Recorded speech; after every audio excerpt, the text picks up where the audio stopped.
Hello ಸ್ನೇಹಿತರೆ, ನಮಸ್ಕಾರ. Kannada multiverse YouTube ಚಾನಲ್ಗೆ ನಿಮ್ಮೆಲ್ಲರಿಗೂ ಸ್ವಾಗತ. ನಾವು ಇವತ್ತು ನೋಡೋಕೆ ಹೊರಟಿರೋದು ನರುಟೋನ 21ನೇ ಎಪಿಸೋಡು. ನಿಮಗೆಲ್ಲ ತಿಳಿದಿರುವ ಹಾಗೆ ಲಾಸ್ಟ್ ಎಪಿಸೋಡ್ನಲ್ಲಿ ನಮ್ಮ ವಿಲೇಜ್ ಆಫ್ ದಿ ಲೀಪ್ ಮತ್ತು ವಿಲೇಜ್ ಆಫ್ ದ ಸ್ಯಾಂಡ್ನ ನಡುವೆ ಗಲಾಟೆ ನಡೀತಿರುತ್ತೆ. ಅಲ್ಲಿಗೆ ಗಾರ ಕೂಡ ಬಂದಿರ್ತಾನೆ. ಅಲ್ಲಿ ನಮ್ಮ ಗಾರ ಕಾಂಕುರೋಗ ಹೇಳ್ತಾನೆ, ನೀನು ದಯವಿಟ್ಟು ಹಿಂದೆ ಬಾ, ಇಲ್ಲಾಂದರೆ ನಾನು ನಿನ್ನ ಸಾಯ್ದು ಬಿಡ್ತೀನಿ, ನೀನು ನಮ್ಮ ಊರಿಗೆ ಅಮರ್ಯಾದೆಯನ್ನು ತರ್ತಾ ಇದೀಯಾ ಅಂತ ನಮ್ಮ ಕಾಂಕುರೋಗ ಹೇಳ್ತಾನೆ. ಅದಕ್ಕೆ ಕಾಂಕುರ ಸರಿ ಆಯಿತು ಅಂತ ಹಿಂದೆ ಬರ್ತಾನೆ. ಅದೇ ಟೈಮಲ್ಲಿ ನಮ್ಮ ಸಾಕುರ ಕೇಳ್ತಾರೆ, ಯಾರು ನೀವು ಇಲ್ಲಿಗೆ ಹೇಗೆ ಬಂದ್ರಿ ಅಂತ.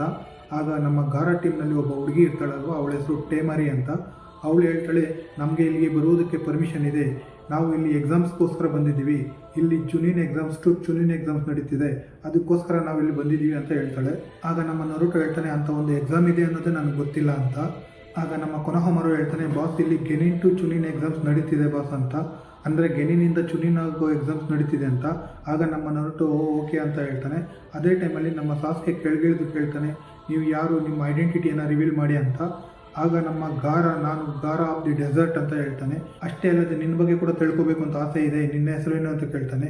ಅದಕ್ಕೆ ನಮ್ಮ ಸಾಸ್ಕೆ ಹೇಳ್ತಾನೆ, ನನ್ನ ಹೆಸರು ಸಾಸ್ಕೆ ಉಚಿಹಾ ಅಂತ. ಇದೇ ಟೈಮಲ್ಲಿ ಅವರಿಬ್ಬರ ನಡುವೆ ರೈವಲ್ರಿ ಅನ್ನೋದು ಒಂದು ಉದ್ಭವ ಆಗುತ್ತೆ. ಕಣ್ಣಲ್ಲೇ ಅವರು ರೈವಲ್ರಿಯನ್ನು ತೋರಿಸ್ಕೊಡ್ತಾರೆ. ಅದೇ ಟೈಮಲ್ಲಿ ನಮ್ಮ ನರುಟೋ ಹೇಳ್ತಾನೆ, ನೀವು ನನ್ನ ಹೆಸರು ಕೂಡ ತಿಳ್ಕೊಬೇಕಾಗಿದ್ದೀರಲ್ವಾ ಅಂತ.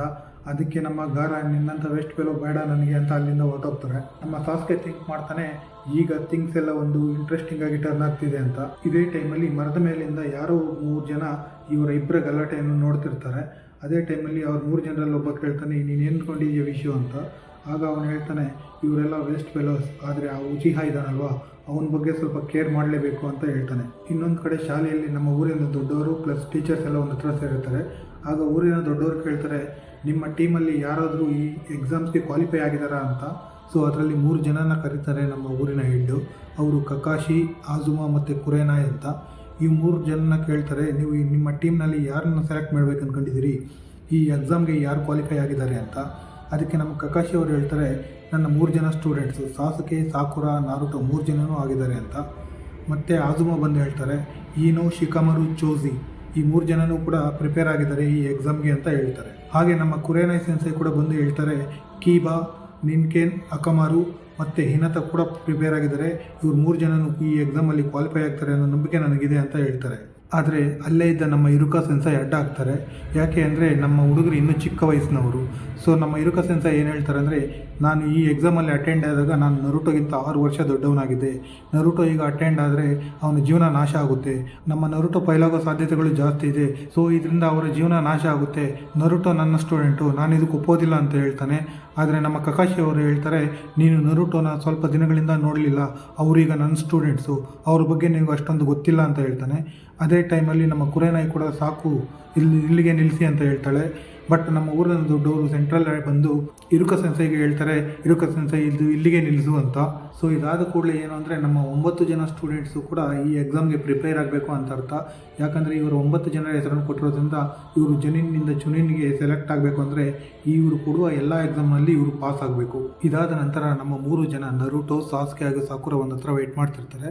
ಆಗ ನಮ್ಮ ಸಾಕುರ ಹೇಳ್ತಿರ್ತಾಳೆ, ನಾನು ತಲೆ ಬಚ್ಕೊಳಕ್ಕೆ ಕೂಡ ಟೈಮ್ ಕೊಡಲಿಲ್ಲ, ಇಷ್ಟು ಬೆಳಗ್ಗೆ ಏನಿವರಿಗೆ ಇಂಥ ಅರ್ಜೆಂಟು ಅಂತ ಅಲ್ಲಿರೋರನ್ನ ಕೇಳ್ತಿರ್ತಾಳೆ. ಈಗ ಬಂದ ನಮ್ಮ ಕಕಾಶಿ ಸೆನ್ಸೈ ಅವರು ಏನು ಹೇಳ್ತಾರೆ ಅಂದರೆ, ನಿಮ್ಮ 3 ಜನನ್ನ ಚುನಿನ್ ಎಕ್ಸಾಮ್ಗೆ ರೆಕಮೆಂಡ್ ಮಾಡಿದ್ದೀನಿ, ನಿಮಗೆ ಇಷ್ಟ ಅಲ್ಲ ಅಂದರೆ ನೀವು ನೆಕ್ಸ್ಟ್ ಇಯರ್ವರೆಗೂ ವೆಯ್ಟ್ ಮಾಡಬೇಕಾಗುತ್ತೆ ಅಂತ ಹೇಳ್ತಾರೆ. ಅದೇ ಟೈಮಲ್ಲಿ ನಮ್ಮ 3 ಜನನೂ ಕೂಡ ಇದಕ್ಕೆ ಒಪ್ಕೊಳ್ತಾರೆ ಮತ್ತು ಅಪ್ಲಿಕೇಶನ್ನ ತಗೊಳ್ತಾರೆ. ಅಷ್ಟೇ ಅಲ್ಲದೆ ನಮ್ಮ ಕಕಾಶಿ ಅವರು ಹೇಳ್ತಾರೆ, ನಿಮ್ಗೆ ಏನಾದರೂ ಈ ಎಕ್ಸಾಮ್ ತೆಗೋಬೇಕು ಅಂದ್ಕೊಂಡಿದ್ರೆ ಇನ್ನು 5 ದಿನಗಳಲ್ಲಿ ಈ ಎಕ್ಸಾಮ್ ಸ್ಟಾರ್ಟ್ ಆಗುತ್ತೆ, ಸೊ ಇವತ್ತಿನ 3 ಗಂಟೆ ಒಳಗೆ ಇದರ ಮೇಲೆ ಸೈನ್ ಹಾಕಿ ನನ್ನ ಹತ್ರ ಬನ್ನಿ ಅಂತ ಹೇಳಿಬಿಟ್ಟು ಅಲ್ಲಿಂದ ಹೊರಡ್ತಾರೆ. ನಮ್ಮ ನರುಟೋ ಮಾತ್ರ ತುಂಬ ಎಕ್ಸೈಟ್ಮೆಂಟ್ ಫೀಲ್ ಆಗ್ತಿರ್ತಾನೆ, ಚುನಿನ್ ಎಕ್ಸಾಮ್ಸ್ ಅಂತ. ಅಷ್ಟೇ ಅಲ್ಲದೆ ನಮ್ಮ ನರುಟೋ ಕನಸು ಕಾಣ್ತಿರ್ತಾನೆ, ಅದೇನು ಅಂದರೆ ಆ ಕಾಂಕುರೋನ ಮತ್ತು ನಮ್ಮ ಸಾಸ್ಕೆನ ಸೋಲಿಸಿದಾಗೆ. ಅದೇ ಅಲ್ಲದೆ ನಮ್ಮ ಊರಿನ ದೊಡ್ಡವರು ಇರ್ತಾರಲ್ವ, ಅವರು ಬಂದು ನನ್ನ ಕೈಲಿ ಇನ್ನೇನು ಆಗೋಲ್ಲ, ನರುಟೋ ತುಂಬ ಚೆನ್ನಾಗಿ ಫೈಟ್ ಮಾಡ್ದ, ಅವನೇ ಈ ಊರಿನ ಹೊಕಾಗೆ ಆಗೋದಕ್ಕೆ ಒಳ್ಳೆಯದು ಅಂತ ಹೇಳಿ ಅವನಿಗೆ ಆ ಪದವಿನ ಕೊಟ್ಟ ಹಾಗೆ ನಮ್ಮ ನರುಟೋ ಕನಸು ಕಾಣ್ತಿರ್ತಾನೆ.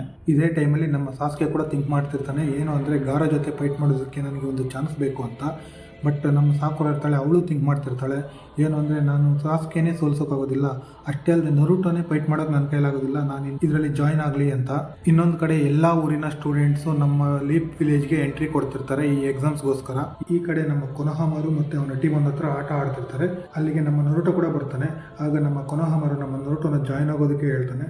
ಅದಕ್ಕೆ ನಮ್ಮ ನರುಟೋ ಕೂಡ ಒಪ್ಕೊಳ್ತಾನೆ, ಇವತ್ತು ಯಾವುದೋ ನನಗೆ ಮಿಷನ್ಸ್ ಇಲ್ಲ, ನಾನು ಜಾಯ್ನ್ ಆಗ್ತೀನಿ ಅಂತ. ಬಟ್ ಅದೇ ಟೈಮಲ್ಲಿ ಅಲ್ಲಿಗೆ ಯಾರೋ ಒಬ್ಬ ಮನುಷ್ಯ ಬಂದು ನಮ್ಮ ಕೊನೋಹಮರನ ಟೀಮಲ್ಲಿದ್ದ ಒಬ್ಬ ಹುಡುಗನನ್ನ ಕಿಡ್ನಾಪ್ ಮಾಡ್ಕೊಂಡು ಹೋಗ್ತಾನೆ. ಅದೇ ಟೈಮಲ್ಲಿ ಅವ್ರನ್ನ ಫಾಲೋ ಮಾಡ್ಕೊಂಡು ನರುಟೋ ಕೂಡ ಹೋಗ್ತಾನೆ. ಬಟ್ ಅವರನ್ನು ಹಿಡಿಯೋದಕ್ಕೆ ಅವ್ರು ಅಷ್ಟೊಂದು ಸ್ಪೀಡಲ್ಲಿ ಹೋಗೋದಕ್ಕೆ ಆಗೋದಿಲ್ಲ. ಬಟ್ ನಮ್ಮ ನರುಟೋ ಮಾತ್ರ ಅವನ್ನ ಫಾಲೋ ಮಾಡ್ಕೊಂಡೇ ಹೋಗ್ತಾನೆ. ಇನ್ನೊಂದು ಕಡೆ ನಮ್ಮ ಸಾಸ್ಕೆ ಸಾಕುರಾನ ಒಂಟಿಯಾಗಿ ಮೀಟ್ ಆಗಬೇಕು ಅಂತ ಕರ್ಕೊಂಡು ಹೋಗ್ತಿರ್ತಾನೆ. ಅವಳಿಗೆ ಹೇಳ್ತಾನೆ, ನಿನ್ನ ಕೈಯಲ್ಲಿ ಈ ಎಕ್ಸಾಮ್ಸ್ನ ಪಾಸ್ ಮಾಡೋದಕ್ಕಾಗೋದಿಲ್ಲ, ನೀನು ಅದರಿಂದ ಹಿಂದೆ ಸರಿದು ಬಿಡು ಅಂತ. ಬಟ್ ನಮ್ಮ ಸಾಕುರ ಹೇಳ್ತಾಳೆ, ಯಾಕೆ ನಾನು ಹಿಂದೆ ಸರಿಬೇಕು, ನೀನು ನನ್ನ ಅಷ್ಟೊಂದು ಕೇರ್ ಮಾಡ್ತೀಯ ಅಂತ ಕೇಳ್ತಾಳೆ. ನಮ್ಮ ಸಾಸ್ಕೆ ಯೋಚನೆ ಮಾಡಿ ಆನ್ಸರ್ ಕೊಡೋಷ್ಟರಲ್ಲಿ ಹಿಂದೆಯಿಂದ ಯಾರೋ ಒಬ್ಬ ಬಂದು ಅವನ್ನ ಅಟ್ಯಾಕ್ ಮಾಡ್ತಾನೆ. ಬಟ್ ನಮ್ಮ ಸಾಸ್ಕೆ ತುಂಬ ಪವರ್ಫುಲ್ಲು, ಆ ಅಟ್ಯಾಕ್ನ ತಡೆದು ಬಿಡ್ತಾನೆ. ಆದರೆ ಆಪೋಸಿಟಲ್ಲಿದ್ದವನು ತುಂಬ ಬಾಣಗಳನ್ನು ಎಸೆದು ನಮ್ಮ ಸಾಸ್ಕೆನ ಫುಲ್ಲಾಗಿ ಡ್ಯಾಮೇಜ್ ಮಾಡಿಬಿಡ್ತಾರೆ. ಇದನ್ನು ಕಂಡ ನಮ್ಮ ಸಾಕುರಗೆ ಭಯ ಆಗುತ್ತೆ, ಅಷ್ಟೇ ಅಲ್ಲದೆ ಶಾಕು ಆಗುತ್ತೆ. ಇನ್ನೊಂದು ಕಡೆ ನಮ್ಮ ನರುಟೋ ಇರೋ ಹತ್ರ ಅವನು ಏನು ಕೇಳ್ತಾನೆ ಅಂದರೆ, ಸ್ಕ್ರೋಲ್ ಆಫ್ ಸೀಲಿಂಗ್ ಅನ್ನು ನನಗೆ ತಂದುಕೊಡು, ಇಲ್ಲಾಂದರೆ ಇವಳನ್ನು ಕೊಂದು ಬಿಡ್ತೀನಿ ಅಂತ ಹೇಳ್ತಾನೆ. ಅದೇ ಟೈಮಲ್ಲಿ ನಮ್ಮ ನರುಟೋ ಏನು ಹೇಳ್ತಾನೆ ಅಂದರೆ, ನನಗೆ ಯಾರೂ ಕಾಣಿಸ್ತಾ ಇಲ್ವೇ, ನೀನು ಮತ್ತೆ ಒಂದು ಮರದ ದಿಂಬೆನೇ ಕಾಣಿಸ್ತಿರೋದು ಅಂತ ಹೇಳ್ತಾನೆ. ಆಗ ಅವನು ತಿರುಗಿ ಹಿಂದೆ ನೋಡಿದಾಗ ಅಲ್ಲಿ ಮರದ ದಿಂಬೆ ಮಾತ್ರ ಇರುತ್ತೆ. ಎಲ್ಲೋದ್ಲು ಈ ಹುಡುಗಿ ಅಂತ ನೋಡಿದಾಗ ನಮ್ಮ ನರುಟೋ ಇರ್ತಾನಲ್ವಾ, ಅವನು ಮಲ್ಟಿ ಶಾಡೋ ಎಕ್ಸ್ಪ್ಲೋನ್ ಜುಟ್ಸು ಯೂಸ್ ಮಾಡಿ ಆ ಹುಡುಗಿನ ಕಾಪಾಡಿರ್ತಾನೆ. ಅಷ್ಟೇ ಅಲ್ಲದೆ ನಮ್ಮ ನರುಟೋ ಅವನ ಒಂದು ಬಲೆಯಲ್ಲಿ ಬಂಧಿಸ್ತಾನೆ. ಆದರೆ ಹಿಂತಿರುಗಿ ನೋಡೋ ಅಷ್ಟರಲ್ಲಿ ಅವನು ಕೂಡ ಅಲ್ಲಿಂದ ಮಾಯ ಆಗಿ ಅಲ್ಲಿ ಒಂದು ಕಲ್ಲು ಮಾತ್ರ ಇರುತ್ತೆ. ಸೊ ಆಪೋಸಿಟಲ್ಲಿ ಬಂದವನಿಗೆ ಅರ್ಥ ಆಗುತ್ತೆ ನಮ್ಮ ನರುಟೋ ಪವರ್ಫುಲ್ ಅಂತ. ಈ ಕಡೆ ನಮ್ಮ ಸಾಕುರ ಸಾಸ್ಕೆನ ಹಿಡ್ಕೊಂಡು ಆಳ್ತಾ ಇರ್ತಾಳೆ. ಅವನು ನೀನು ಇದನ್ನೇ ನೋಡಿ ತಟ್ಕೊಳ್ಳೋಕ್ಕಾಗಲಿಲ್ಲ ಅಂದರೆ ನೀನು ಚುನಿನ ಎಕ್ಸಾಮ್ ಹೇಗೆ ಪಾಸ್ ಆಗ್ತೀಯ ಅಂತ ಕೇಳ್ತಾನೆ. ಆಗ ನಮ್ಮ ಸಾಕುರ ನಗ್ತಾ ಹೇಳ್ತಾಳೆ, ನಾನು ಇದಕ್ಕೆಲ್ಲ ಬಿದ್ದೋಗ್ತೀನಿ ಅಂದ್ಕೊಂಡಿದ್ಯಾ, ನೀನು ಕ್ರಿಯೇಟ್ ಮಾಡಿದ ಇಲ್ಯೂಷನ್ ನನಗೆ ಗೊತ್ತಿಲ್ಲ ಅಂದ್ಕೊಂಡಿದ್ಯಾ ಅಂತ ಹೇಳ್ತಾಳೆ. ನಮ್ಮ ಸಾಕುರ ಆ ಇಲ್ಯೂಷನ್ನ ತೆಗಿತಾಳೆ. ಅಷ್ಟೇ ಅಲ್ಲದೆ ನಾನು ನಿನ್ನ ಇಲ್ಯೂಷನ್ಸ್ಗೆ ಬೀಳೋದಿಲ್ಲ ಅಂತ ಹೇಳ್ತಾಳೆ. ಯಾಕಂದರೆ ಅಲ್ಲಿ ಇದ್ದಿದ್ದು ನಮ್ಮ ಸಾಸ್ಕೆ ಅಲ್ಲ, ಅದು ಒಂದು ಇಲ್ಯೂಷನ್. ಇನ್ನೊಂದು ಕಡೆ ನಮ್ಮ ಸಾಸ್ಕೆನ ತೋರಿಸ್ತಾರೆ, ಅವನು ಕೂಡ ಇನ್ನೊಬ್ಬ ವಿಲ್ಲನ್ ಜೊತೆ ಫೈಟ್ ಮಾಡ್ತಿರ್ತಾನೆ. ಈ 3 ಜನನೂ ಆಗಲೇ ತೋರಿದ್ರಲ್ಲ, ಅವರೇ ಹೇಗಿರ್ತಾರೆ.